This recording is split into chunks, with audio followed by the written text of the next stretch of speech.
আচ্ছা, আমার মতো কে কে এখনো পর্যন্ত রামেন ট্রাই করেননি? নাকি আমি একমাত্র ব্যক্তি যে এই প্রথমবার রামেন খাবো? আমি আজকে এই রামেনটি রান্না করব। তবে আমি এখানে 2 ধরনের রামেন নিয়ে নিয়েছি। পানিটা গরম হয়ে আসলে আমি এর মধ্যে নুডলসটি দিয়ে দিচ্ছি সিদ্ধ হওয়ার জন্য। এর মধ্যে যে ড্রাই সবজির প্যাকেটটি ছিল সেটাও দিয়ে দিচ্ছি একে একে। 4-5 মিনিট সিদ্ধ করে নিলেই যথেষ্ট। এখন অনেকের মনে প্রশ্ন হতে পারে, কেন আমি এখনো পর্যন্ত রামেন ট্রাই করিনি? সেটার একটাই কারণ, তা হলো আমি ঝাল খেতে পারি না, একেবারেই বললেই চলে।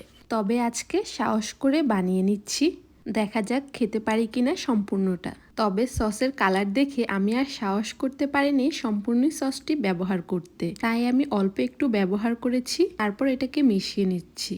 তারপর আবারও একটু টেস্ট করে আরও সামান্য একটু মিশিয়ে নিয়েছি। এবার এর উপরে একটা ডিম ভেঙে দিয়ে দিচ্ছি, যাতে ঝালটা আরেকটু কমে যায়।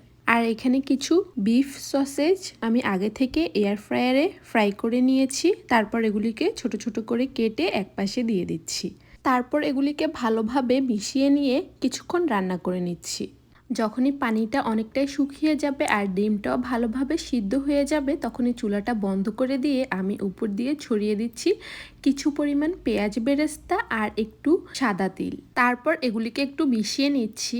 তবে টেস্টের দিকে বলতে গেলে আমার কাছে তেমন একটা ভালো লাগেনি। মেবি আমি যে সম্পূর্ণ সসটি ব্যবহার করিনি, এ কারণে হয়তো ভালো নাও লাগতে পারে। রামেনটি খেতে কেমন একটি পানসে পানসে ভাব, আর তেমন কোনো টেস্ট নেই, শুধু ঝালটাই বোঝা যাচ্ছে। একটু লবণ ব্যবহার করলে খেতে হয়তো ভালো লাগতো। কারা কারা এই রামেনটি খেয়েছেন আর আপনাদের খেতে কেমন লেগেছে আমাকে জানাবেন তো। আমার কাছে তো একেবারেই ভালো লাগেনি।